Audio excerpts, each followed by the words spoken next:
Anyway, oh yeah, the event's being recorded. Don't worry about that. That's for me to worry about.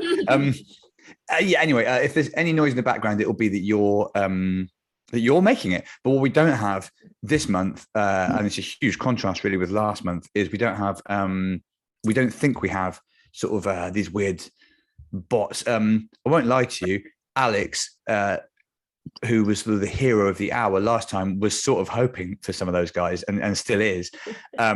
He's got sort of the tech equivalent of what the Ghostbusters have. And if anyone did try and spam this, he'd absolutely take them to the cleaners. So yeah, look at that Ghostbusters t-shirt. Dr. Greg was just lifted up a Ghostbusters t-shirt. As usual, I can see limited number of you. And as usual, you don't know who they are, but you do know one of them is Dr. Greggles, but you don't know whom you're adjacent to. Nonetheless, I can see currently 8 people across 6 windows, one of whom looks really fucking confused already. So maybe you're one of the new people. If you're confused now, you are in trouble, though, because this is just me talking. A quick summary, though, of what is, well, not exactly a summary, but the gist of what, no, Ben, sorry, I forgot that the naughty man was called Ben last time. Yes, if you're new, and this is a little bit unfair, but everyone called Ben is now officially evil in this environment. And no, you're right, Gina. We will never forget. And there's aren't really any exceptions to that. Even if there are good Bens here, I don't want to think about them. I don't want to know about them. It's a wrong-uns name. So, morning, Dorian. Welcome, Dorian. For those of you who are new, and that I didn't know about Dorian, so that's 3. The gist of what has happened is since August, we've been playing this. I mean, calling it a game is just that there are coherent rules. But basically, it is a sort of choose your own adventure style setup. You, the audience, the player, it's not a competition, by the way. Occasionally, you'll wonder why people like Martin, who I can see are holding up a can of tuna, and it is quicker, sort of just to crack on, really. But as you can imagine, because this has been a monthly event, there are various sort of running jokes. But all you really need to know is you are trapped in a house. You have been trapped in a house since August when this began. The house is in Edinburgh, as was that first show. And another new person. Welcome, Gabby. Welcome, Steph. There are now 5 new people, which is amazing in a way. And by the way, the last episode went on available in a sort of catch-up thing on our YouTube channel this morning, as you might have seen. And we will try and archive as many of them as possible so that you can catch up a bit. But to be honest, it's sort of worth doing it, but it's also not, because the storyline doesn't really make sense. Just every month you're trying to escape from a house, but you can't. Last month you went through various time periods in history, time provinces, I referred to them throughout, and you still couldn't. There's not a lot. So basically, are you in New Zealand? Dorian is in New Zealand. There we are. And so that is not only a new person, but a new record for how far away someone is joining from. I'm pretty sure that's our first Kiwi. Welcome, Dorian. Alex Preston says who is our guy, of course, our technical man, says, any Laurens, please keep your mic off or whack on some headphones. Please. He said please twice, so he really means it. I don't know whether it means that he's seen through his moderation that Lauren is the name of the person that's causing this occasional echo, or if he's just taken violently against the name Lauren in the way we have collectively against Ben. No Bens, no Laurens. All righty. No, you're right, Alex. They've had it too easy for too long. Oh, I'm called Lauren. Oh, not you, Lauren Jones. Fuck, how can there be more? There can't be more than one Lauren. You never meet that many people called Lauren. Anyway, you're all welcome. So I'm trying to think if there's anything else that I can catch up newcomers on, but it's almost not worth doing that because this is the one thing you do need to know is to participate in this fully. You want to be watching the Twitter feed of that, but you'll see it on the screen actually. But now and again, you'll be asked to vote using a Twitter poll on the next step. That's what this game is. It's a sort of choose your own adventure setup. So the moment we'll start playing the tweets, and most of the time I'll just read them out. So if you have, I know there's someone who's not just new but has dyslexia, that's all fine. You don't even need to be able to read anything or really know anything, but do be prepared to log. You don't even have to vote on Twitter. It's just without that, you will not have control of your destiny, and you will never escape from this pissing house. Right. Without further ado, which is sort of the only type of ado you hear about, isn't it?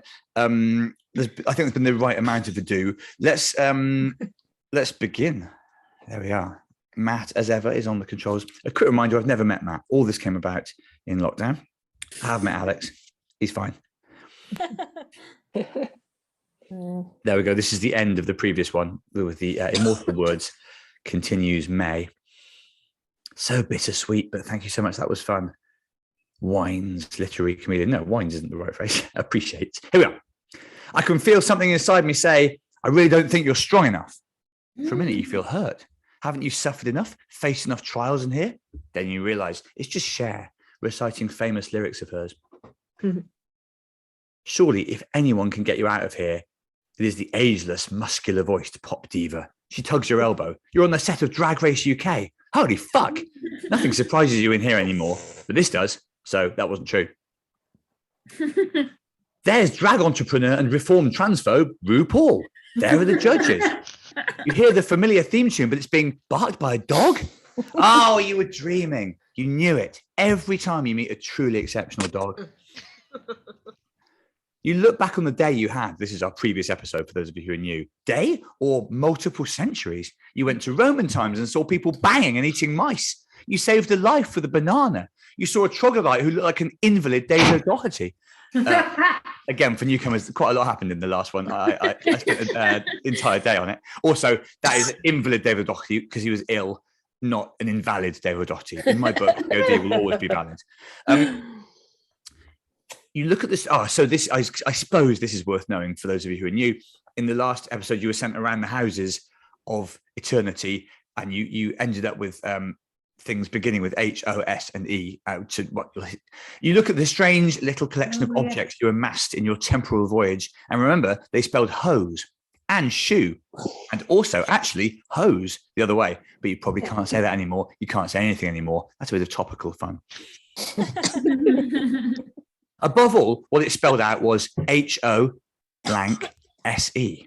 It doesn't take Wordle creator Josh Wardle to make you think that if you just had a letter U, you might be free, which is just as well as he is now rich and unavailable to you.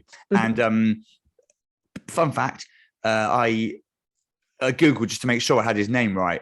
And if you Google too hastily Wordle creator, you type world creator and a picture of God comes up. Fun. Like you'd be Googling world creator. Unless you were playing No More Jockeys, it's unlikely you'd have to do that. It sounds like a mad thing that his name is Wardle, but of course it's not. He named Wardle after himself. Anyway, he is fine. We are still stuck. So you're missing a letter U as far as we know. Matt Wood says, I think I drank too much last time as this is vague at best. I can assure you, A, all this did happen, Matt. And B, some of us were doing it at 6:30 in the morning. Step up. Are you getting out of this fucking house or not? That's very funny, but Camilla says, God creating the world and naming it Goddle. If only. Maybe that's how we know that. I mean, I don't know if there is a God or not, but you do think he would have at least called it Goddle. That's funny. Thank you, Camilla. Camille. Maybe not even English. I'm pissed off if you've done that in your second language. Pissed off and also admiring. Anyway, yeah, French, one of the French. Sometimes I try and speak to you pricks in French, and all the time you can do jokes in English. Right, forget it. Oublié, whatever. Bonjour, everyone. Oh, God. This is my first wine of the day. It's 9 o'clock. What's happened to me? Various things. Anyway, where were we? Oh, yeah. I used to have a joke about people saying God is a woman. And I'd say, I don't know, it sounds like a boy's name. And it was quite funny at the time, but it was years ago. And these days we understand gender differently. Now, back to the game. But where are you going to get a U? You could try to find that bathroom again. A toilet has a U-bend. Ages ago, we were in the bathroom, newcomers. Well, I say newcomers and people who've been drunk throughout. You could mess around with your umbrella. You could try ululating, or just press on optimistically, asterisk. And if you vote for the fourth option, press on optimistically, then in the chat box, I would like you to say what optimistic thing you'd like to do to inspire confidence. So this, for those of you who are new, this is the first choice. All of the rest of you will be familiar with the mechanics of this. Your options, all beginning with U, and none of them remarkably unicorn-based, are urination revisitation, unplanned umbrella usage, ululate like a mofo, my first and probably only time writing or saying that word, and utilize your optimism. You have now, as most of you regulars will know, 3 minutes. I don't know, I can't remember. I think it's 3. A number of minutes. It is 5. No, it is 3. It's 3. It's 3. Okay. So try and find that bathroom again. Do something with the umbrella. Have a go at ululate, which is a very difficult word to say, even if you do know what it means. If you do know what it means, you might well vote for it. Charlie, no, you don't have the tuna. You distracted the mammoth or whatever. You distracted the feral creature with it last time, only to be killed anyway, only to surprisingly survive because it was a bit of fun. Does extra U usage count against us? Asks Shamus M. I can't answer that, but you're probably crediting me with too much subtlety. Although there are a couple of fiendish puzzles here, which, as ever, are largely the work of your friend of mine, who I've, as I say, never met, Matt Ryer, my collaborator on this project. Is there a reason I'm mentioning I've never met him? Maybe. So now the display here is always slightly behind the actual voting. So although the umbrella use seems like it's winning, we won't really know for a little bit like elections and things. No, Lauren, Matt is not me. Matt Ryer, who's just popped up in the chat group, is there we are. Someone has Pia, who is German, has stuck a definition of the very rarely used ululate in the chat box, a word which many native English speakers here would not be familiar with, because you can really cover it with just stuff like howl or well, that's it actually.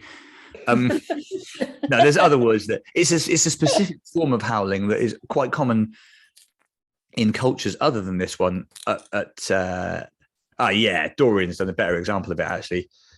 Xena's war cry was ululation. Well, yeah, it's not far away from yodeling, Jodie. It is a kind of, we'll see. Look, we'll see if it happens.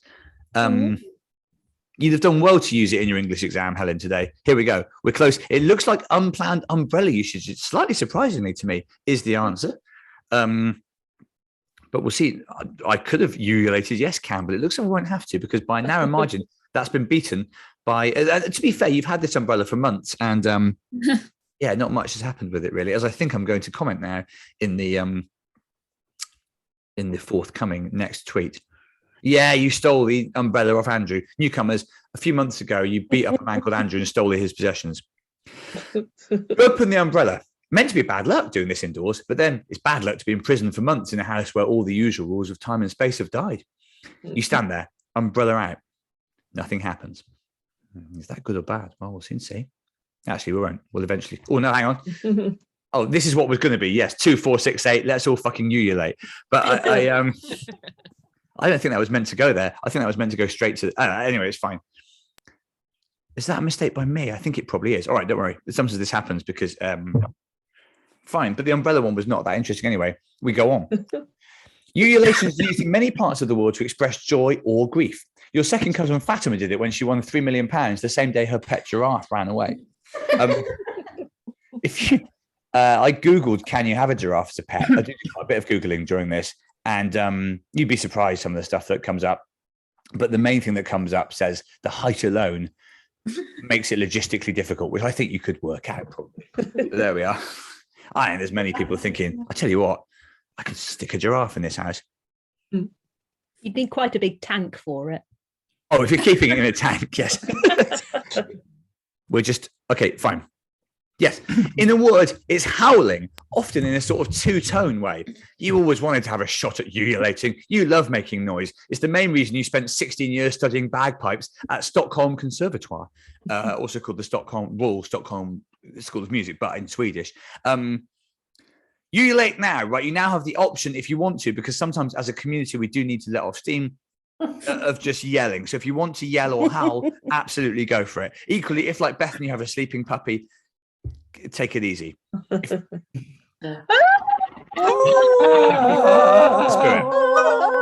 And if you, yes, that's what we want. It's a sort of like whoa sort of noise. It's like a two-note screech. Yeah. Full stuff. There you go. Beautiful. And I can see why Matt has redirected it here, and that was very clever. Well, that was one mother of a ululation. Yes, not an ululation, because people who prefix "an" to words which don't require it for pronunciation, like "an historic," can go to hell. You feel better. There are various examples, but nothing's changed. or has it? There are a couple of decoys here, and it is worth paying attention to some of the wording here, although some of you are drunk and tired and confused, or all of those. And that's all fine, by the way. There's a room in front of you. Good. You like rooms. They're your favorite thing out of rooms and endless cycling dark. Also, it's a games room. You love games. They're like life's tribulations with marginally lower stakes. Yes, you're absolutely right. Shelley, I nearly put Go to Anhel as a joke. And well, we'll see shortly why I didn't. There's a Scrabble box. And of course, you have to look for a U tile. This is the next tweet, by the way. But there don't seem to be any letters at all. A dartboard, but no darts. In the corner, a gaming chair set up in front of an old school arcade machine.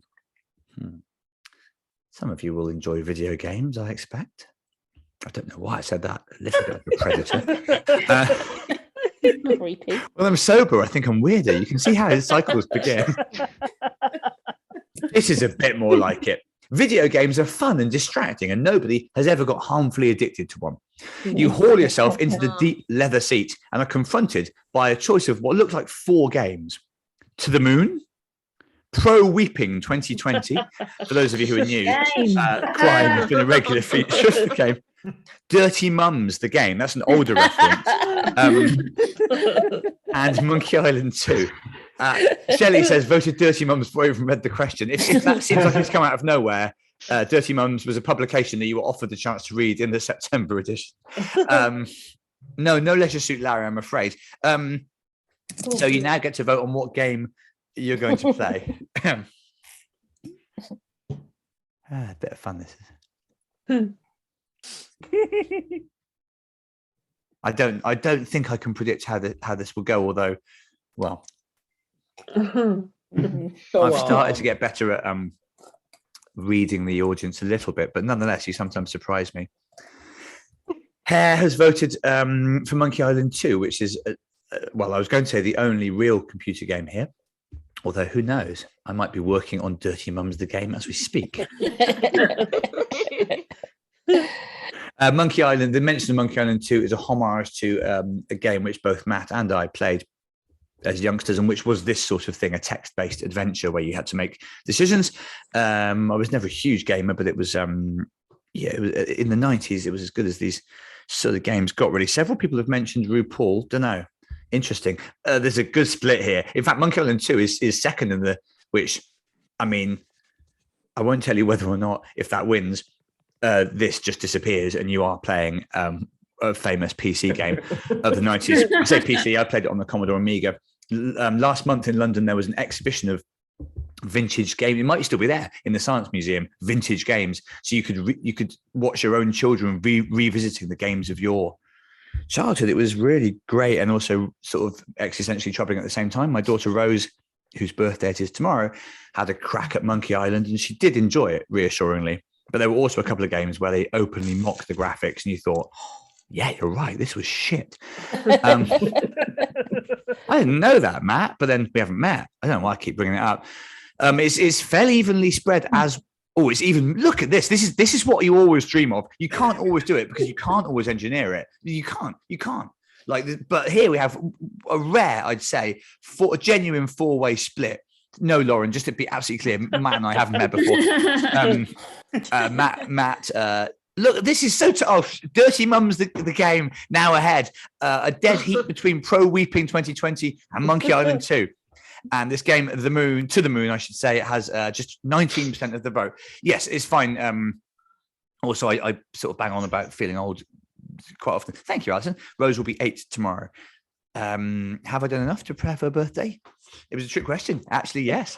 It is fair to say she is looking forward to it. In January, she said, I'm worried I'm not excited enough about my birthday.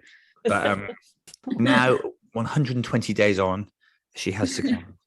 One of the things she asked for was one of those things that pick litter up, like a litter picker. Sort of like a robotic arm, but amazing stuff. Her mum, yeah, I'd like fair play. Her mum has got it for her. Don't tell Rose if you know her. And and apparently the reason is sometimes in the car she like her mum's drives.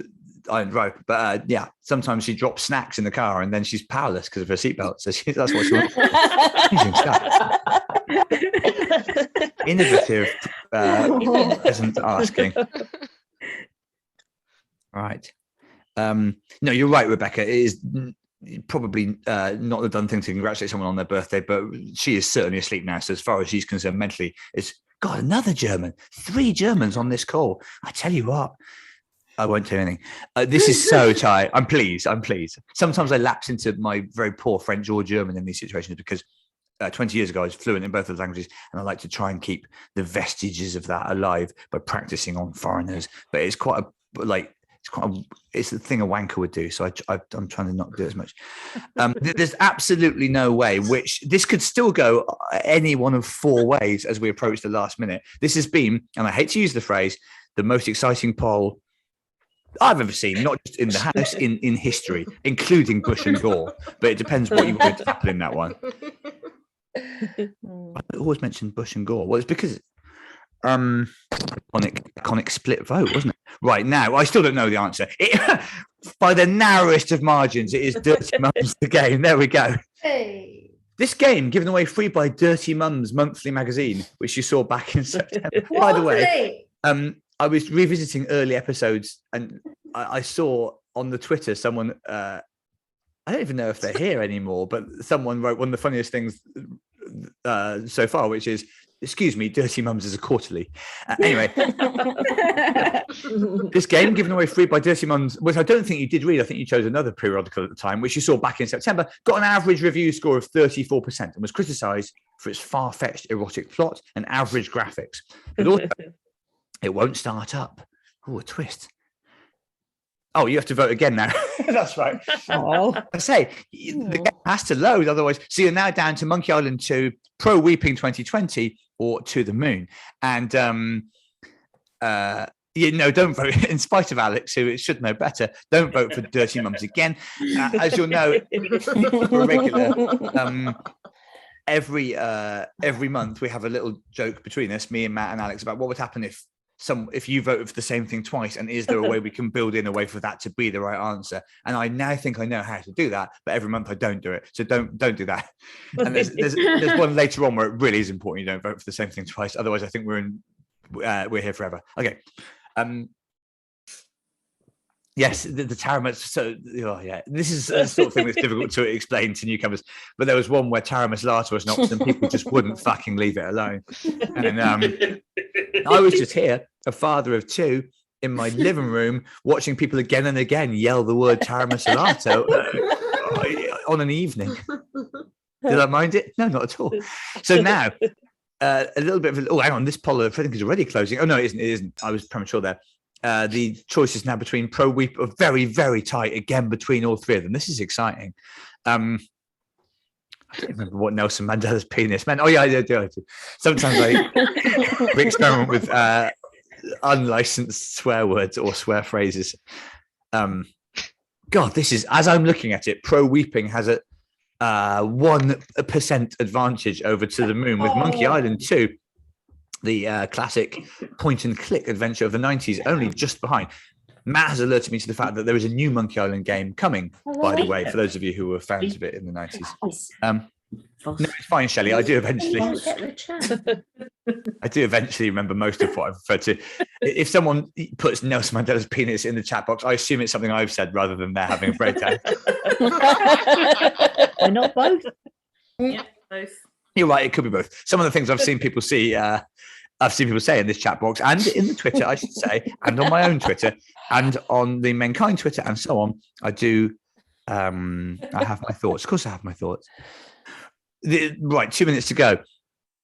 Sorry, Hare. Now I don't know if it is actually. Matt will know more, but there is a trailer on YouTube for a new Monkey Island game. Yes, the first official one for Decca. I don't know. There you go. Taylor says it was announced April the 1st. Oh, as in a practical joke. Wow. It didn't look like it's a real game, but they were like, we're gonna announce it like April 1st because that was always the plan. I'm sorry, that's a dick move. Or is it, actually? Maybe no one respects April Fool's Day. I said this on April Fool's Day. Everyone spends a whole day on Twitter going, I hate April Fools so much that you can't do a fucking April Fool's, even if you wanted to. Apart from Holly agrees with me. I remember. Anyway, so yeah, maybe. But I don't know. Not everything on April Fool's, it can be a trick, can it? My mate Phil was born on April Fool's Day. It wasn't a joke. He was. Mum wasn't pissing about. She was quite literally heaving a baby out of herself. You know. Also, one of my favorite authors, the underappreciated Flann O'Brien, died on April Fool's Day. Again, he wasn't pissing about. His heart had stopped. He was an alcoholic. So we're pretty close. But again, God, I wish I could make more of them as tight as this, except some of the polls are set up for you to vote for a specific thing. But even then, you don't always. By a very narrow margin, the winner is To the Moon, I think. Well, the poll is ending, I think. And that, by the way, was the right answer. It is To the Moon. It has to mean something that you heard the drag race theme in your dream. Yes, there was a little clue even before we seemed to have started. The reason I know this song is because of that man, Michael Chakravarti. The best song of all the 3 series of RuPaul's Drag Race UK. Just saying that. Whoever you are, I have my opinions and you have your opinions, and we're all friends. I am anyway. Still, Cher doesn't fuck about. You move the cursor, or whatever cursors are now called, to select it. The chair at once starts to vibrate like. But you haven't had access to one of those for a good while now. That the vibrations. I'm not even trying to avoid this stuff now. I'm like leaning into it. The vibrations around your key areas become powerful to the point you feel you can fly, and you are. What? The chair seems to lift clean off the ground. The room isn't a room, but a kind of tube, small windows offering a glimpse of darkness, studied, with brilliant jewels. You remember the words of your granddad from Florida? Well, fuck all the presidents. I'm in a space rocket. In his case, he was wrong. He was just on a very, very tall ladder and had taken magic mushrooms. But in your case, it's true. This is no virtual reality trip. This is an actual reality grip. In other words, you're in the grip of another adventure. No, key areas and horn areas are not the same thing, Hazel. First time, and now space. The natural enemy of time, if I understand my science correctly. The only problem is you're sort of floating. You're nowhere near the speed needed to bust out of the Earth's atmosphere. You'd barely get out of an IKEA. You look at the dial. I hope everyone knows what IKEA is. For a long period, IKEA was not in Australia, but I think they are now. Anyway, you've heard of it. You go to a shop, you buy a table, you eat meatballs, you drive home. Not if you're me. Well, you eat the meatballs. All right, how hard can it be to operate a spaceship? You had an astronaut come into school careers day, and all he said was look after your feet and try not to eat anything. No, hang on. He was a ballet dancer, but still. There's a map of all the... this bit's horrible. It's not my fault, it's Matt's fault. Anytime there's something clever, it's Matt's fault. There's a map of all the planets, as you'd expect, in 3D. You've got to start the spaceship. Each planet has a couple of leads connecting it to another one. But Venus's leads are dangling loose. The key to this must be making this final link to ignite your ship. Awful phrase, as Key would say. As sometimes happens in the house, there's a little note pasted to the dashboard. After Mars, you must visit Saturn, but Jupiter leaves you stuck. Chain the planets, discover the pattern, and plug in the cables, you fuck. 100% credit to Matt for using, not pentameter, but proper AB. We had a little bit of choice last time. So your choices are, as you can see, 4 sequences of planets: Venus, Earth, Mars, Jupiter, Venus, Saturn, Earth, Mars, Venus, Jupiter, Mars, Neptune, Venus, Saturn, Neptune, Earth. Not easy. You're right, Soraya. You have me at you fuck. Yeah, I sometimes wish we finished all of our puzzles like that, actually. This is, well, I don't know. It's doable. It's gettable by logic. One of these will start your spaceship up. I think I might have built it in a way that it happens anyway, though, because Louis says, Matt bringing out the SAS cannon there. I would be grateful to know whether the SAS cannon has been invented by Louis or whether that is a recognized millennial utensil. No, what's the word? Appliance, I suppose. Is a cannon an appliance? It's more a weapon of war, isn't it? And SAS, I suppose, is a weapon of wit. And so when you put them together, you got yourself a SAS cannon, mister. Imagine if I called my next show SAS Cannon and people would think, well, he's not Joe Lycett, is he? But then Joe Lycett did that phrase because Joe Lycett's show titles always have a pun on Joe Lycett, which normally I deplore when comedians do it. But Joe Lycett's ones are sort of a parody of that and are very funny.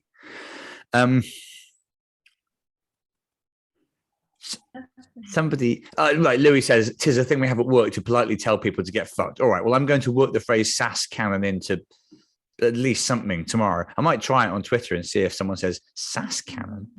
They will, because it doesn't take much to provoke people on Twitter, but I don't think anyone's observed that before.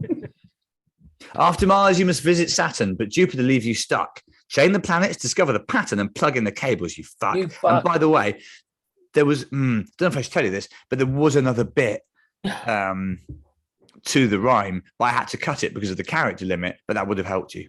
So yeah. No, actually, not to the rhyme. There is something else that should be in the first line that would help you. But as I say, you didn't hear that from me. Huh? I can't see any votes here. Oh, hang on, now I can. Oh, enormous lead for Venus, Earth, Mars, Jupiter. Based on what, I wonder? Although, since a number of people cast their votes, there's been a sort of swing towards. There's a little bit of chat in the box. I'll say no more than there's a little bit of chat in the box. Kathy suggests changing my Twitter name tomorrow to Mark Watson SAS Cannon. Look, if I was the sort of brazen attention seeker that routinely changed his Twitter name every day, I don't even know why I'm doing it. Oh no, I sort of do. Firstly, because it's funny, and you die in the end. You might as well try and be something funny. But also, yes, it's because I was obliged to change my name and biography briefly for this Amazon special that I did. Not obliged to, but they lent on me to do it. And so I had a 2-week run up where I did the stupid one every day. And then I did the Amazon thing for like, I suppose about 6 hours. And now I'm back to doing stupid ones because social media people often like you to, they like to tell you how to, creatively use your social media to boost your profile and the profile of things like an Amazon special. But actually, the best way to use social media is to have fun, isn't it? Because that is what people respond to.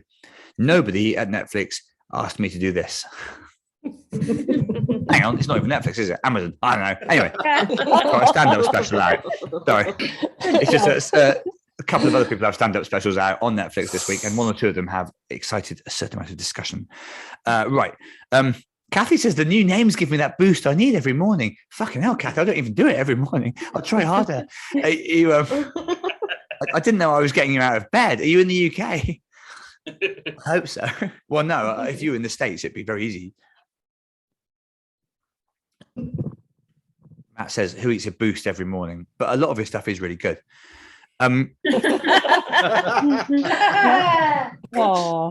everything he does is really good. Matt is the reason we're doing this. If you're abroad, Boost is a sort of, I was going to say second tier chocolate bar. Oh, no way. No, so that's why I hesitated. People are very partisan about chocolate. But top tier.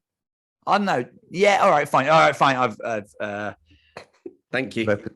But then on the other hand, Aaron says third tier, and that's why I went second, because I'm a natural diplomat. I've taken the average of people's opinions of the Boost bar. Uh-huh. How many tiers are there? I don't know.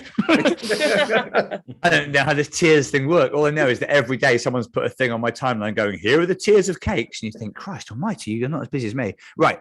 But I don't know why I'm talking. I'm also do 15 tweets a day, and most of them are meaningless. Right. So the winning vote was for... Now, I don't think we want to start turning on each other internally. I don't think that's how we're getting at that. Okay, fine, you can do. I can remember what the answer is, and I don't think it is that. No, we've gone back to it. I think you do need a bit of help here because it's difficult. something that somebody said in the chat box was actually the right Yes. was the key to it was the solution. And I thought he might have said it, he or she or they might have said it in time to swing the vote, but no. I mean, it was hard, and yeah, it is a while ago now. But you know who you are, I think, and if you put the suggestion back in the chat box, people probably vote for it. Yes, who's the smart person? Demands hair. Speak up. Screams hair. It's probably making them very uncomfortable. Sorry. I'm very A little polite. You do take offense at. Oh, hang on. If we skip to the. Oh, Or maybe I can't remember what I did. I might have just automatically moved this on here in the rubric because it's so hard. Basically. No, hang on. Or is that. Was it the right answer? Maybe it was the right answer. It's okay. It's fine. Thanks, Matt. Oh, okay. I know what's happened. All right, right. He's clever, actually, the guy. He's one of these computer people. You do take offense at the way the instructions were phrased, but maybe that's just how it goes at NASA. Get up, put your helmet on, wipe your feet and ass, swear the joint down, go to the moon. The thing is, nothing's happening. NASA, potentially important, by the way. We are going by American space rules here, not their rival Russian cosmonauts. You read it again more carefully. This time, listening to Matt Woods a bit more. Now, you can ask yourself whether or not that was in the original thing or whether Matt Ryer has been clever. All right, Matt, you don't have to keep saying I'm not a robot. Kathy, who I think is new, asks, can all exam questions end in the phrase, you fuck? I wish, Kathy. Place this phrase into its current context. You fuck. Yeah, I didn't have a single question in my exams that yes, Matt is correct. The answer is each consecutive planet has to begin with the last letter of the preceding one. So Venus, Saturn, Neptune, and Earth. Actually really doable without any knowledge of the cosmos, but that's what happens in the house. Sometimes things are difficult. Helen's doing GCSEs and wish fuck you was featured. Label this picture of a plant cell, you fucking prick. Express this quadratic in a graph, you piece of piss loser. That's actually how I felt doing my math at GCSE. God, GCSEs, you're 16, Helen. Sometimes I forget people are younger than 18 here. I hope everyone's fine. I spend all my time talking about how not all my time, but I make regular remarks about how I think I'm like my relevance is declining because all my reference points are old, and I also don't understand what's going on. And then when I do meet anyone under about 25, I shit myself. Welcome, Helen. in case I'm, yeah. And yeah, I think they're probably more genuinely young people doing this than come to my theatre shows because lots of people like online these days, don't they? So, I mean, basically, this vote is a foregone conclusion now, but we have to see it out anyway. Not including my own children, Louis. I already know I've influenced them badly. Actually, well, I don't know, but actually, my other kid is the boy is 12, and he's been to 2 of these, like sitting next to me, but.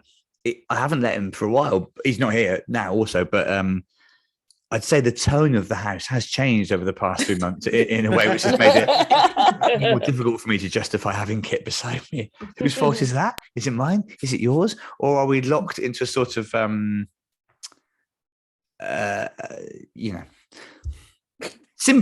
I don't take me to think of the word symbiotic. A symbiotic relationship, a relationship which mutually benefits each. If I was drunk, I'd have had that immediately. Christ almighty. If I'm playing jockeys, I'll say symbiotic without any run-up. Couldn't think of it at all. I just kept thinking of the word catalyst, which means, if anything, almost the opposite. And my dad's a chemistry teacher. Didn't help me though. Right, we're nearly there. There we are. The tone of the house changed the week you replied, "Don't worry, Hazel, you'll get your clothes back." Yeah, there was one where you had the opportunity to strip off. There might be a similarly spicy choice to come in this one, but we'll see. Again, though, I've written some of these, or designed some of them a bit pissed, but this one and the one in Australia, I was obviously sober throughout because you can't. Well, there isn't any alcohol in Australia, and I don't know. Are you the dirty mums, Soraya? In a way, aren't we all? Hi, Teresa. It's time for my monthly hello to you. And yes, you still do deserve a knife. And I just haven't got any further towards. I've got just after the Australian one last month, I had in my head a glimmer of a plan of what I'm going to do about you getting a knife, but it'll take a while to accomplish it. And also, I don't think it's legal. But as Kennedy says, we don't do things because they're legal. He did say that about the space race, actually, but he didn't say legal. Obviously, he said we don't do things because they're easy. Then he said some more stuff about space, which with hindsight seems naive, but was at the time inspiring and still gives me goosebumps. Yes, the correct way of linking the planets was that the final letter of each had to be the first letter of the next one. God, it's incredible they don't give astronauts clearer instructions than that. But you're on your way. You understand on some level that this probably isn't forever, that this is a blip in reality, like the time travel, which, I don't know, the history thing was mostly my doing. Matt was the one that wanted the space thing. So, but he was right. We couldn't really go back to a normal episode after what we did last month. But you're learning something, getting closer to some answer, even if you don't know what it is yet, you think. And anyway, this is an adventure. The whole of space, which is a big old manor, beckons you. Mars is cold, hard and empty. Little stars twinkle. It's pretty epic. Your head is full of music, as so often in the house. Sure enough, there's a Spotify playlist called Spacey Sort of Songs that you get. You put aside your qualms about the way Spotify treats artists and values art. There's a specific song you're desperate for, but what is it? And your options are, from this Spacey Sort of Songs that you get playlist, Space Odyssey, Oddity, I should say, but its name, of course, a pun on Space Odyssey. Man on the Moon by REM. Fly Me to the Room, I've put VA, which means various artists, because, of course, it has been recorded by many people, but also nothing else would fit. And Rocket Man by Elton John. Now, this is... I don't know if I should help you here because you have nothing to go on. There is a way of solving... There is an answer to this, and there's a clue in one of the last couple of tweets. It isn't easy. Someone disgusted noise by someone. I'm sorry. Sometimes you've got to read the tweet, but even then, it's not easy. I don't think. We love the puzzles, Mark. Oh, thank goodness for that. I mean, they're a pain in the arse, I'm concerned. Shelley reveals that Elton John's middle name is Hercules. Yes, that's true. I also find that out while Googling him because of this. Is that a clue? Yeah, you can just vote for your favorite song as well. Of course you can. A couple of months ago, we had... there was a clue that was you sing your favorite song to yourself as your song that you like to fall asleep to. Which one is it? And none of them were right. I was just interested to see what would happen. So here there is a right answer. I think I have it. No, I guess it's my favourite, but I think I'm right now. I look back. The almost half the vote so far to maybe the most famous song written about Space Odyssey by David Bowie. And we did hear Bowie in the pre-music as well. Fair chunk of votes for Rocket Man as well by Elton John. The other two straggling a bit. Okay, hang on. I'm just looking. Yeah, we've had Mysterious Girl once or twice crop up by Peter Andre. That's not here. I'm just having a look here at Teresa says, I've never once picked an answer based on logical deduction or thought. It's always been vibes. And that vibe has meant that eventually you're going to be the first American to legally receive a knife in the post, Teresa. So, yes, Dorian, Twinkle, Twinkle, Little Star might have been one of these had it not been for the fact that, the whole title didn't fit. And also I wasn't sure who wrote it. And I've got an idea it might have been Mozart, but that might have been Happy Birthday, but that might have been Stevie Wonder. In other answers, no Spaceman by Babylon Zoo, and also No Spaceman, the Eurovision song. But actually, that would have made real sense to put one of those in. And that should have been instead of maybe Fly Me to the Moon, which is not the right answer, by the way. No, it's not going to win at this point. One of the remaining songs is the answer. You've got a minute to go.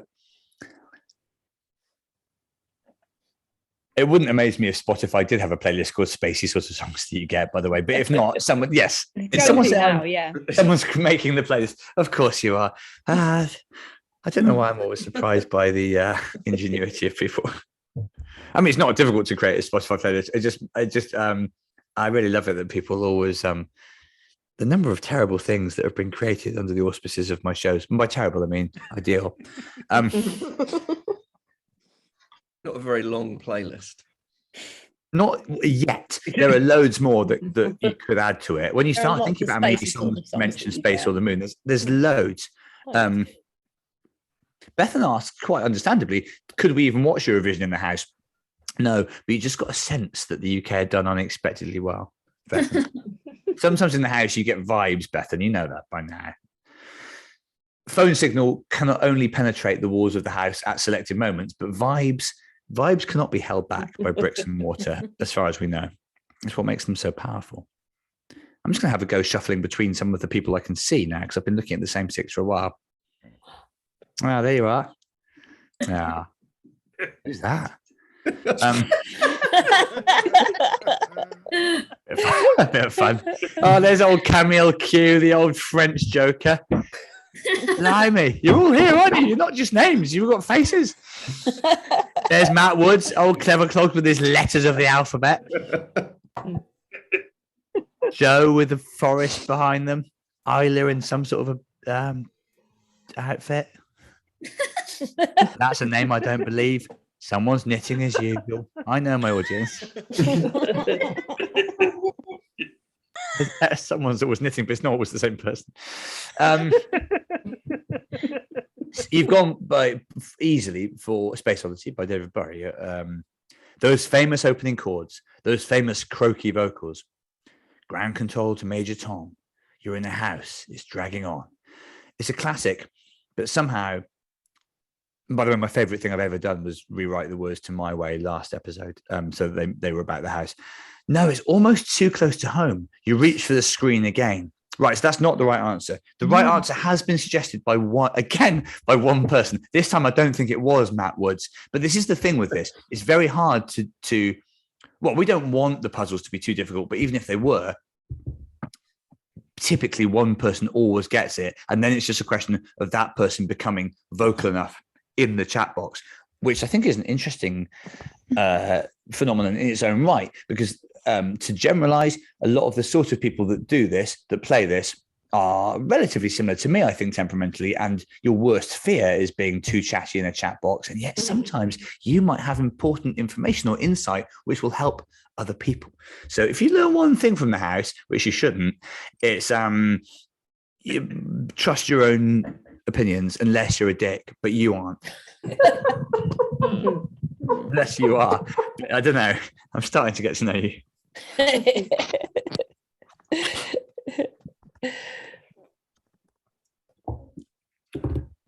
I'm just, hang on. I'm scrolling down the chat box. It's, well, yeah, that's right. If it's math puzzles like Fibonacci, many people get immediately, said Rebecca, watch this space. We may or may not have a maths puzzle to come. Yes. Two people have suggested the case for the REM song and the Elton John song, and they are in a way equally strong. Matt has mischievously changed it to play Space Odyssey again. Once again, don't do that. or do. This could be a triple bluff, I suppose. Trust your own opinions unless you're a dick, but you aren't. Should replace live, laugh, love signs in all the Airbnbs. That's Hazel. Look, if I ruled the world, but it's such a big if, they would do. 2 minutes ago, Fibonacci. Yeah, no, you're right to ask, Taylor, but no, To the Moon was the right answer, but Fly Me to the Moon isn't the right answer. Suzanne says, no one ever notices what I write anyway. Well, by reading that out, A-R, B, why am I reading this out then, Suzanne? Yes, Suzanne. Wasted by your own. Yeah. Can more people say yes, Suzanne, in a sarcastic tone, please? Yes, Suzanne. Right. Well, that's either cured Suzanne's hang up and made her 10 times. Sorry, Suzanne. Sorry, Suzanne. Sorry. Suzanne. I also don't know your Sorry, pronouns. Suzanne. Nice. Best of luck, Suzanne. If you're worried that you've offended someone, it's worth saying best of luck. I always find. But this is a lot of potential for Suzanne, to be fair. All about Suzanne. This It's, episode. yeah. Actually, can we have Suzanne hype in the box, please? Yay. I only use this superpower once or twice an episode. I think it's with an S, not a Z, but I don't think Suzanne will mind. I don't think Suzanne will probably want any of it, actually. That's probably run away now. Oh, no one's listening, Suzanne. Yes, you can. Now you say sorry. That's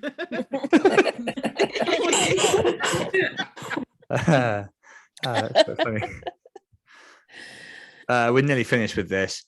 Yeah, the answer was, so it is, man, although it was not easy because there was a mention of something being cold as hell, which is a lyric that appears in Rocket Man. And I did do that on purpose because I am not just a pretty face. But the answer was Man on the Moon by REM. And as one person pointed out, and this is probably the only time I've been clever in my life, if you scroll back, and maybe, I don't know if we can, well, I don't know about clever, it's tricksy. It's the only place I've been tricksy in my life.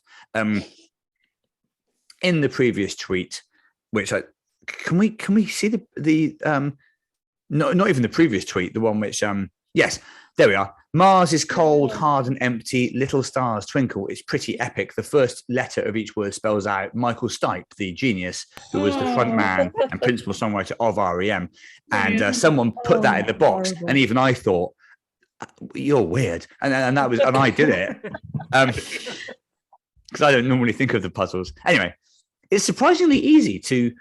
If any of you are spies or going to thinking of a job in espionage, it's surprisingly easy to write real sounding sentences which spell out someone's name if, like Michael Stipes, they have an amenable number of vowels. That is my finding. On we go. Also, when the grandfather was from Florida, I was going to change it to Georgia to give a further micro clue about REM, but I forgot, and very few people know which part of the South REM are from. On we go. Well, not very few, but like, doesn't matter. None. Not none. I know. They're from Okay. Athens, Georgia. Well, no, there'll be at least one person here who could put REM into a state. There'll be one person here that could put any American band into a state. There are some real fucking nerds here. In a moment, I'll ask somebody to tell me what state the Red Hot Chili Peppers are from. Yes, that's how you always know what song you want. You think of a sentence and allow the first letters of words to spell out the band leader's name. As the shimmering tune plays, you think about its conspiracy theory theme and reflect on the fact that our reality depends on consensus, and no one will ever believe any of what you've seen in the house or outside it now. But that doesn't make it any less real. So how are we supposed to prove to people with demonstrably bad or wrong or damaging opinions that they are wrong?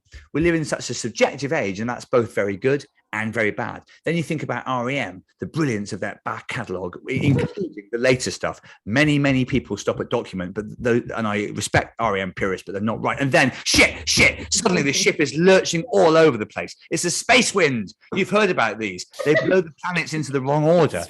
You could end up heading, instead of the moon, for one of the shitty planets. I mean, the cosmos is spectacular. Or you want to say the cosmos are spectacular, but I did check, and it is singular, in a way, obviously, or inspiring. But some parts of it are dog shit. You don't want to escape the house only to fry or freeze. And good luck finding an hospital out here. You can go out of one of the little windows. So that's what it was the same joke as yours, Shelley, but I just left it longer for the callback. But your instincts, your comic instincts are really strong. I don't normally do jokes like that either. That's more Acaster. Not even Acaster. Russell Howard. There are people that are very good at structuring jokes. Dare you? Matt Kirshen is who I'm thinking of. Out of the window, you can see the planets, the classics. Mercury. Oh, I've written Mercury twice. Venus, Earth, Jupiter. If you can aim between Jupiter and the right next one, the old moon is right there, big as a bum. But what is the right next one? So, Where's the woman who knew all the planets before? yeah, well, yeah, where My indeed. very energetic mum just jumped over, under something. And speaking of Right on the mums, North Pier. Amy March knows Acaster's mum. Hmm. I like James Acaster, by the way. It wasn't a slight on him. I was just mentioning that he's very good at the art of the callback. Well, that's not his only comedic skill. Yes, Mars is missing. I didn't say all the planets were there. I just said the classics were there. Mercury, Venus, Earth, Jupiter. What is the next planet? Mars a deep cut. What? No, Mars is not an album track. I'll give you. Mars is not an indie planet, but for the purposes of this very specific question, it does not appear. It is, however, one of your potential answers. So if you love Mars so much, why don't you marry it, have sex with it, and vote for it? Your other options are Neptune, Saturn, and Pluto.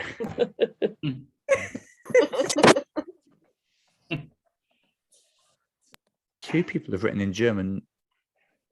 Oh, I know. I must, yeah. My father explains new planets to me, or describes new planets to me but I don't know what it means, but it must be, it's fine. Now, whether Pluto is a planet or not, which is something that Matt is currently talking about,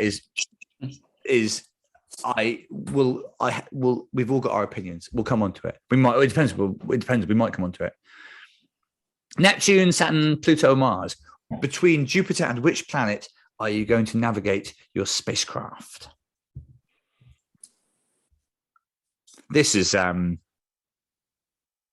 fiddly one. It's Matt's one. I mean, the whole thing is a collaboration, but the more difficult puzzles are almost all his. Yeah, look, I know. There's a lot of sympathy for Mars here. And yeah, Pluto. Yes, Pluto is a dwarf planet these days because, well, we'll come on to why. You're right, Charlie. I probably do have more PhDs in my audience than, yeah. And also not just my audience. The concentration of my audience that are doing the house is like, it really is there. It's a very specific type of person, I think. And I say that with the absolute greatest affection. There's people like me, but I haven't got a PhD. Obviously, I've had to spend 3 more years reading words that don't make sense. Not even an honorary one. No, it's true. Quite a lot of people don't do any academic work, and then they just get an honorary PhD from the University of Southampton just because they're good at gardening or something. Let's but no, start a petition. Yeah, I think yes. Yeah. God, how long has it taken before someone starts a petition for me to get an honorary PhD? I thought you'd never ask. All right, fine. You could have just asked us. Mark, Fine, I'll fill in a form at work for you. Thank you. Do you work at university, or are you just? I do work at a university. Oh, otherwise, it would be a long shot, I reckon. I know it would be a very complicated form. I'll write it down. Which university are you at? University of Life. Not you. Hey. Who? Sorry, some of the interior chat is a little bit lively as well here. Yeah, look, I think the only way we can do this really is a sort of cluster attack on all the universities of the UK simultaneously.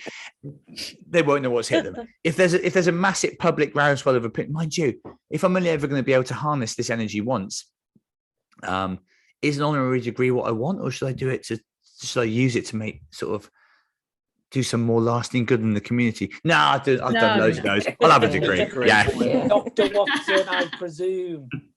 Well, yes, Dr. Watson, I presume. Imagine how funny that would be for a while. People say elementary, my dear Watson, so much that I used to have a joke about it. Right. Saturn, what a planet. So Saturn is by far the winner, by the way. A dense mass of gas, bigger than Birmingham in the UK and Birmingham, Alabama combined. And that's true. Actually, Saturn is bigger than, you could throw in a couple more towns. It just feels like a safe place.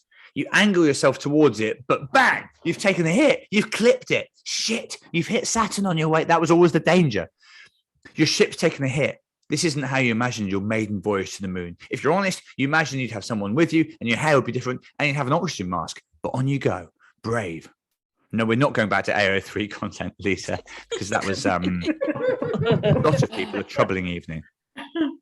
And I should reassure you, I have still not looked at any of that.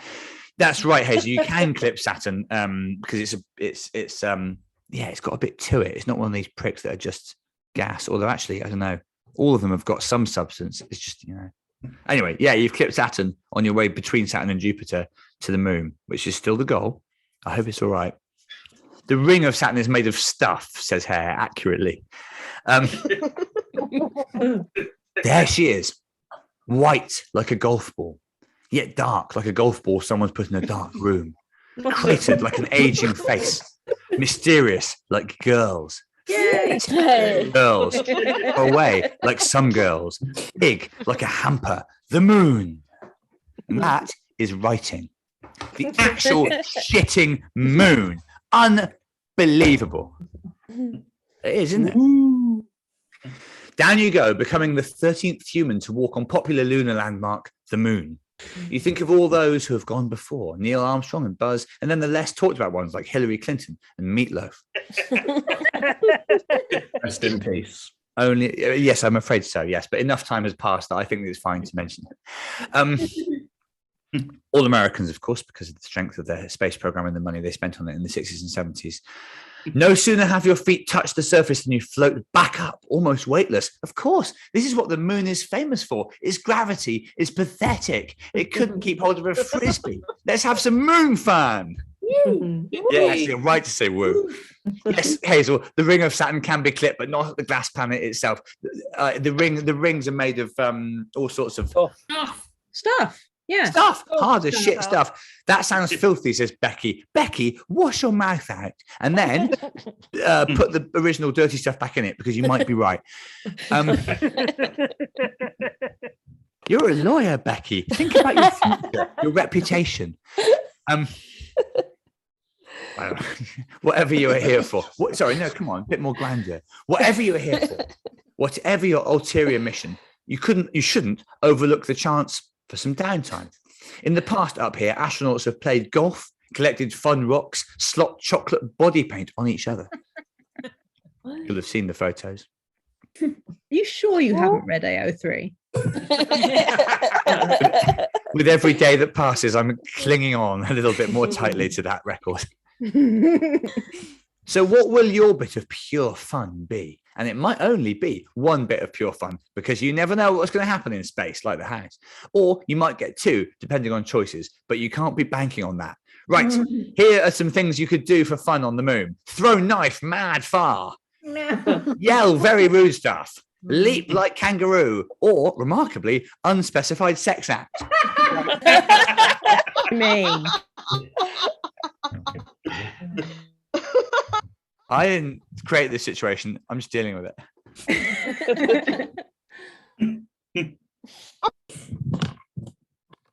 Shami said, I'd like some specificity here. I'm afraid that I don't know what any sex acts are.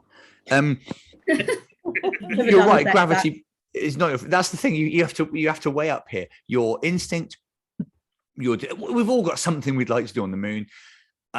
But then also the gravitational conditions. That there's actually loads to think about here. Thank you, Shelley.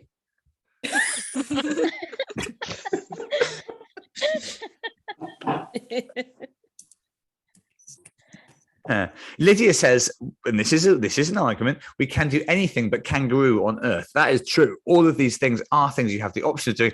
Yes, I thought this might be quite tight. So the sex act in a narrow lead. No, you can't have a bit of a cry, David, but you do get the opportunity to cry potentially later. There are not that many choices left, but there is still a crying option. I wouldn't cheat you out of that. So now I've got hiccups, but I think it's not related to the sex act thing. Sorry, some of this is yes, as has been implicitly pointed out, sometimes you do have a cry after a sex act. That's not going to happen. This is all too much for me, asked Lisa, quite rightly. And yes, this is why we can't. This is one of the reasons why we can't have kids here anymore. But there are loads actually. Well, it's not going to be yell very rude stuff, although that does lead to all of them lead to fun options, I think. But I'll be interested to see how. I think I know how this will play out, but it's interesting. Yeah. The bottom three could all be the same option, to be honest. Yes, I mean, I'm not denying it's possible to combine, and it's potentially all four of these, actually. Yeah. Yeah. No, I'm afraid, Hazel, you cannot combine. We don't yet have the technology to combine votes, although that might be something to think about. And it's the fourth time someone has put Nelson Mandela's penis in there, and that's probably, I suppose, I probably deserve In that. where? Oh, in the chat box. Excuse me. I'd like it if she would show some respect for one of the greatest humanitarians of the. I mean, would the jizz go floating off? I don't know. You look like a sex scientist. Yes, you're right. You're right. This has always been an impeccably polite show. Now and again, people read stuff in, but that's actually Charlie. No, Charlie not asking the important questions. Charlie asking the disgusting questions.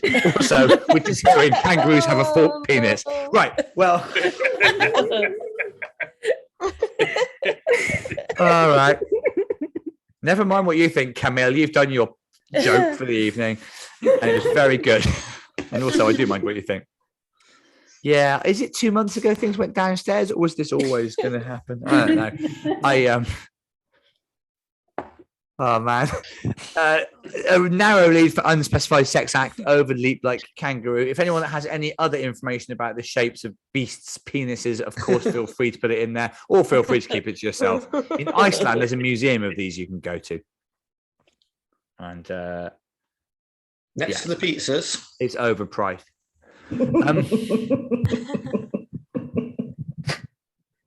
Paul is ending. Yeah, sure enough.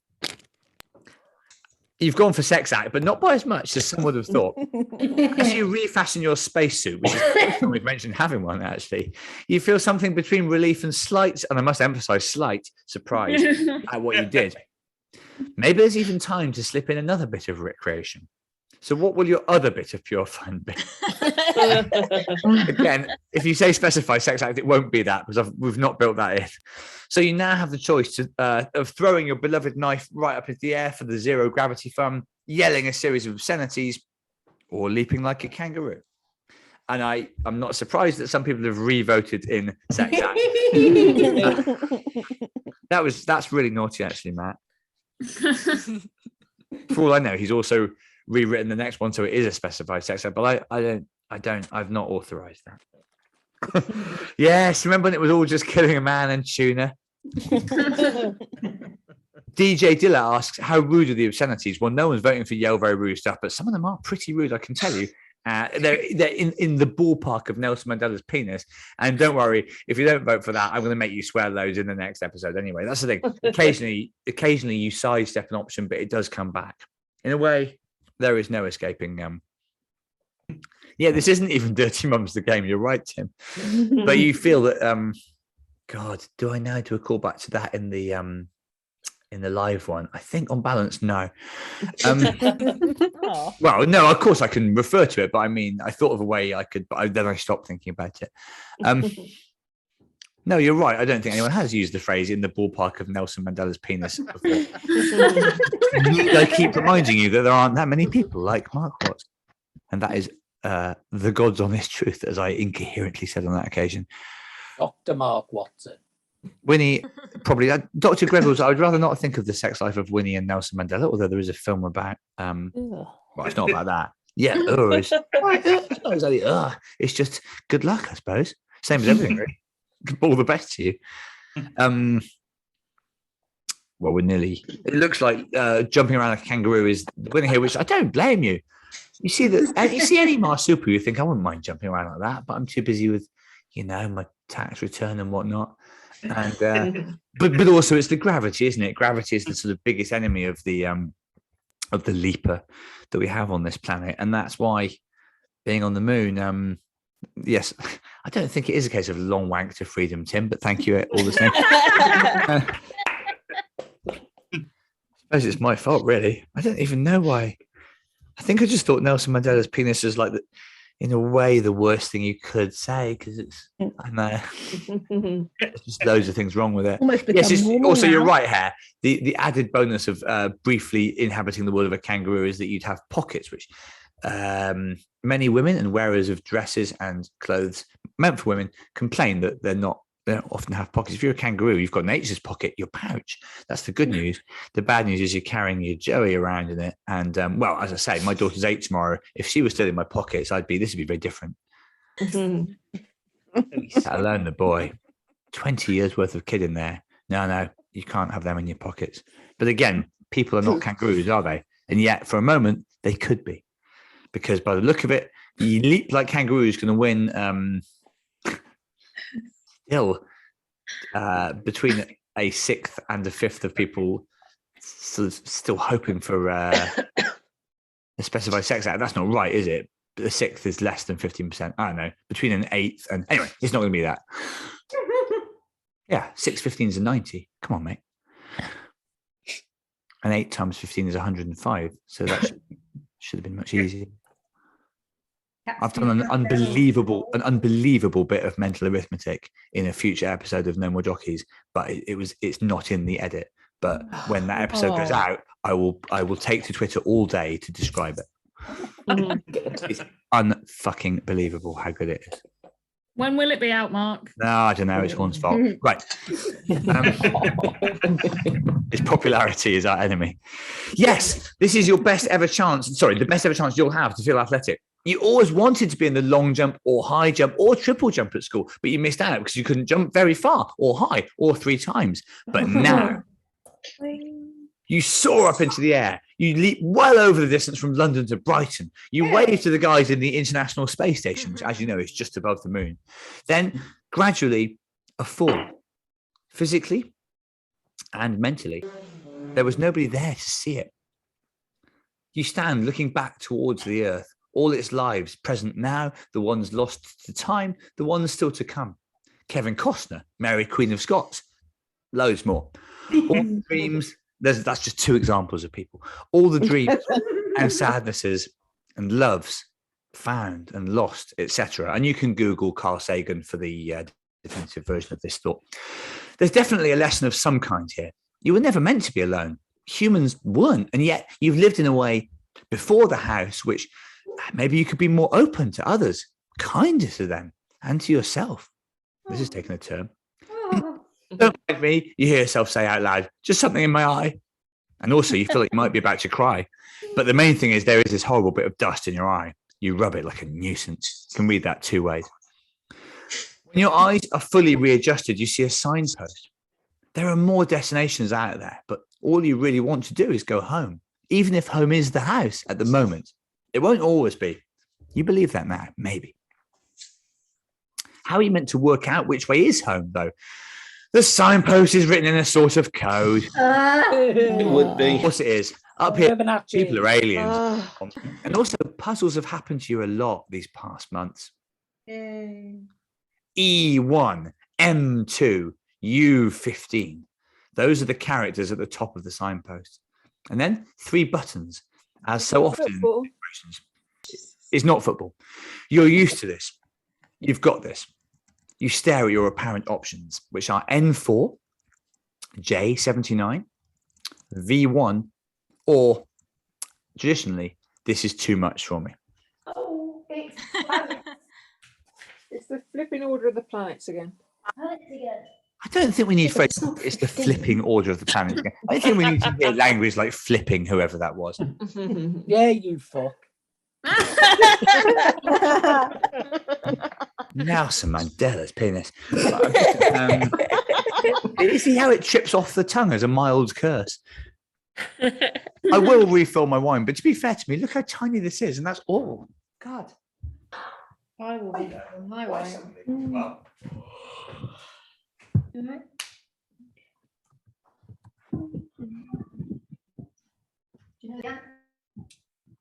What's everyone drinking? Red wine. Water, Around because I got an Estrella. I am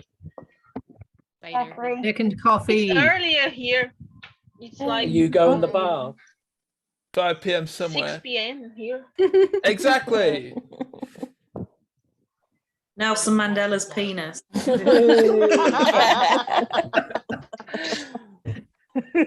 think that's really offensive. Right. Only offensive. He bought the bottle. Astronaut juice. I don't know. Well, all I can see is people voting for this is too much for me, which you would be within your rights to do. Did you just shout astronaut juice? I didn't just shout astronaut juice. No, it wasn't technically. Astronauts. Oh, he is a genius.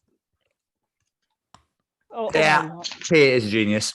Maybe it's to do with number of moons that each planet has. Who knows? Why know? On my way to refill the wine, I saw the fruit bowl and there were 2 bananas, and I remembered that I ate a banana last time, and people did various troubling screenshots of it. So I've completely forgotten that, but I will not be eating a banana at the end of this one. Or will I? Some things happen in the house, don't they? Eat 2 bananas at the same time. I'll save that for the finale, I think. Very You've got to troubling leave yourself screenshot. some leg room. Venus has no moons, says Vic. Venus has no moons, echoes Dorian. Venus has no moons, correct, yells Dan. Neptune has 4 moons, speculates Taylor. Do it, yells Alison about something. Jupiter has shit tons of moons. Dorian is not just from New Zealand. Dorian, he or she or they, is always on about moons. Dorian's had a pretty good debut here. Dorian, like all of the new people that I've seen in the chat box, is not exactly full of shit. I don't say that lightly. I don't say that lightly. Kathy, another one of the new people that says, unrelated, but Mark, I feel we haven't asked yet. Are you having a good day? Thanks for asking, Kathy. Yes, I am actually. Yes. And this isn't exactly making it worse. Oh, and now, for a second, J79 jumped ahead now, but it's gone back to, and it's a worthy winner. This is too much for me. I didn't even vote. Well, why not? We hear that after every election, mate, and it's not an excuse.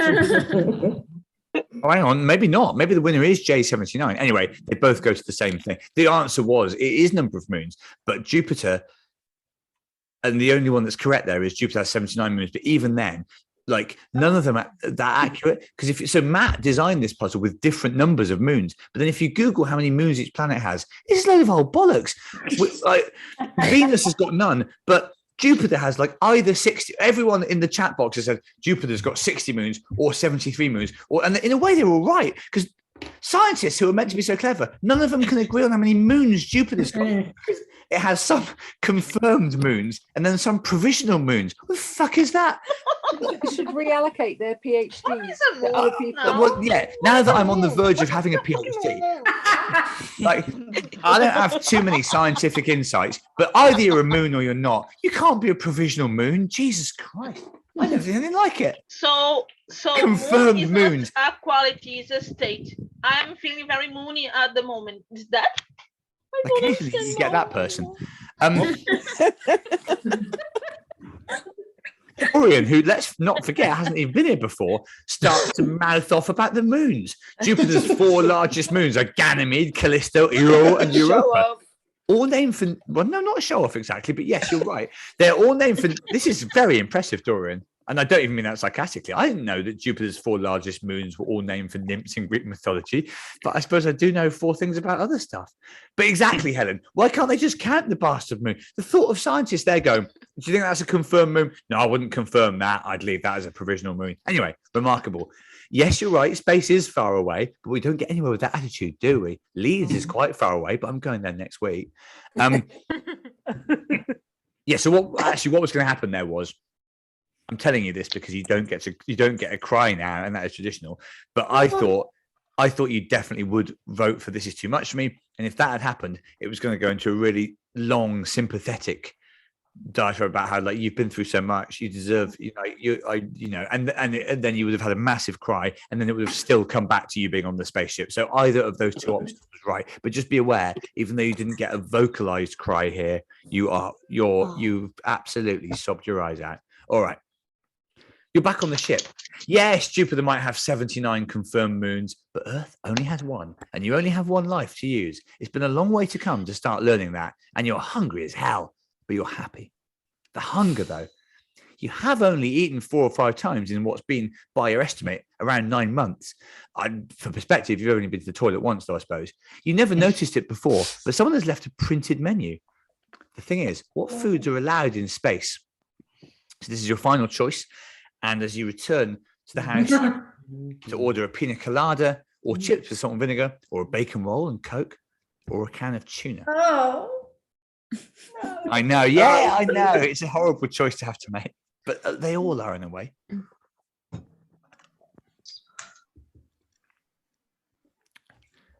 Can of tuna. Tuna.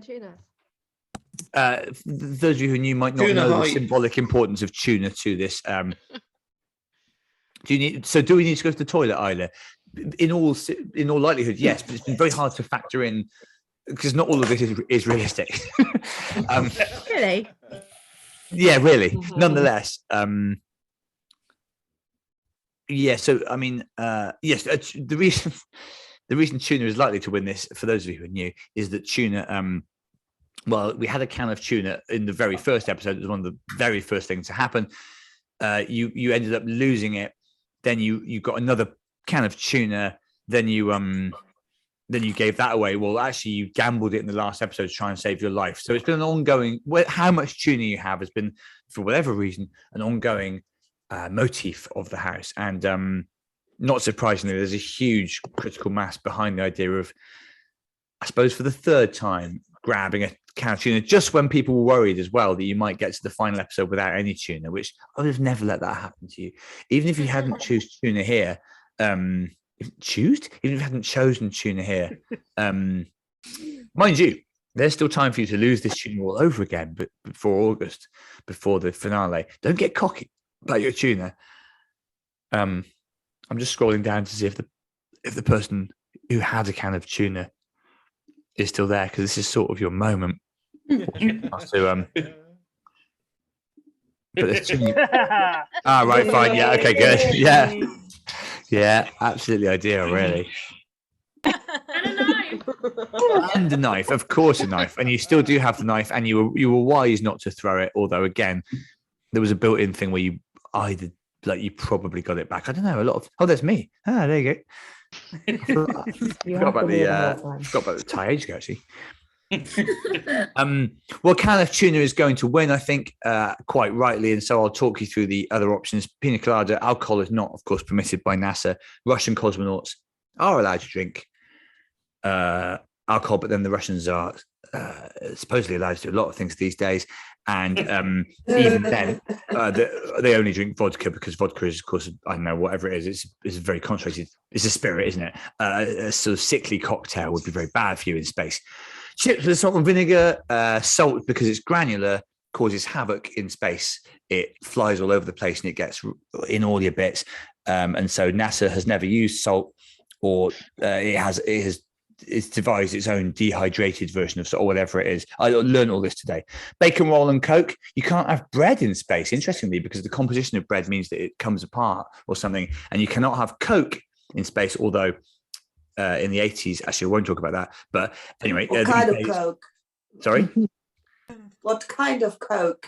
NASA does not allow astronauts to drink any carbonated drinks, according to my research, because, and I'm not a scientist, but the bubbles which fizz to the surface on Earth do not do that in a different gravitational field, so they stay unevenly distributed in the liquid, which causes abdominal discomfort for the astronauts. I have been learning about space.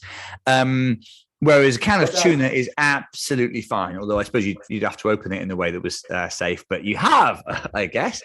The easiest choice you've ever made, back with your beloved tuna, chilling out as you hurtle back towards the green and blue planet you love. Sure, you're going to be back in the house, but it doesn't scare you like it used to. You're back in the games room. The leather chair is stationary again, and it's impossible to believe it ever did travel thousands of miles through space, visit the moon, cause you to contemplate life's beauty and fragility, etc. In fact, the room is as you left it. Exactly. I mean, of course it is. No fucker is here. That's very much been part of your problem. Except, what's this on the Scrabble board? Just the word house, the H in the center square. You might want to remember this for next time, but you've also forgotten some stuff already, which is important for next time. Carefully, you pick up the U tile. You're expecting an alarm to go off, a scary voice, a police dog, unspecified yips, death, etc. But nothing happens, except, and you could be imagining it, another lightening of your mental load. The letter U, the person U. There's a lot to think about. It's been a hell of a day again. After all, you've become the 13th person to visit the moon, the first since Meatloaf. You're tired, but it's a good tired. You lie down on the floor of the room, right where you are. You don't think you're going to have too much trouble sleeping, even if you are still trapped. Maybe the trap was your brain. No, it's definitely the house. But you're not a person to argue with Cher. That's never who you've been. But as you're drifting off, you mutter, I really do think I'm strong enough. Of course, no one hears. There's never anyone to hear. But there is you. Right, see you next month. Thank you for playing. Now suddenly I can see you all, which is sort of in a way a mixed blessing. No, I'm joking. Thank you very much for coming. Once again, if you were new, I hope you had a nice time. As always happens, the chat box will remain open for a while for you to process what you have experienced this evening. There are now 2 more episodes online in June and July. Well, I expect you know what months are coming. If this year proceeds as they tend to do. Or you might be on a different guess. Some people on a different calendar. I don't know. Anyway, there will be another next month. I think. Well, we'll see. So the last one is in early August in Edinburgh, and that will, as most of you probably know, will be a live show in Edinburgh, as was the pilot, but also will still be online like this. But there'll just be a live audience in a room, and you'll get. Well, will you get Matt? We don't know. Will you get? You will get Alex. You'll have to get Alex, otherwise it won't work. But anyway. That is something like, I can't remember, the 9th or 10th. Someone in the chat box will actually already remember the 10th. So counting backwards, that means that we probably should do the June one in the middle of June, then the July one in the middle of July, and then the finale on August the 10th. After that, I mean, Christ knows, we have to just think about anything is possible. Anything is possible, yeah. And that, actually, from my point of view, that's sort of the problem, because when anything is possible, I like to try and do it. So thank you very much as ever. As always, I will I'll do sort of credits on Twitter, because that is a more economical way of doing things. But very quick thanks as ever to Alex for running this, Matt for inventing it, Corey as the godmother of it, and Jan brackets Coop for everything basically. And this is been done by Impatient Productions, and we will, well, I said we'll continue it next month, but yeah, we're getting down to the sort of the sharp end of it now. You sort of do wonder where this is going. You really, really do. Oh, quickly, Kathy, the live one is at a weird time, but for various reasons. But it's something like 2:00 in the afternoon. You can find it online if you go on the Ed Fringe website or the Monkey, but it is a venue called the Monkey Barrel. Anyway, all of this information will be pooled, I'm sure, by the house community. You can follow the house on, I think it's at Mark Watson House, but I'd be slightly surprised if you aren't doing that by now. And you can also follow me, but I'd be, well, no, it's not a given that you are. Yeah, I mean, some of you definitely are. Some of you absolutely definitely are. Let's leave it at that. Well, hang on a minute. Taylor says it's at 19:15 apparently. I think that will be because the website defaults to whatever time zone you're in. So do check that out, because sometimes you get that these days. Time is complicated, but I think I've said my piece on that last month. Thank you very much for doing this. It would make very little sense without you, the loyal participants. And if you were new, I hope you enjoyed yourselves, and I'll see you online. That is all. I'll see you next time on the house, but I'll see some of you even before that, I should imagine. Thank you. You were great. Thank you very much. Thank you. Thank you.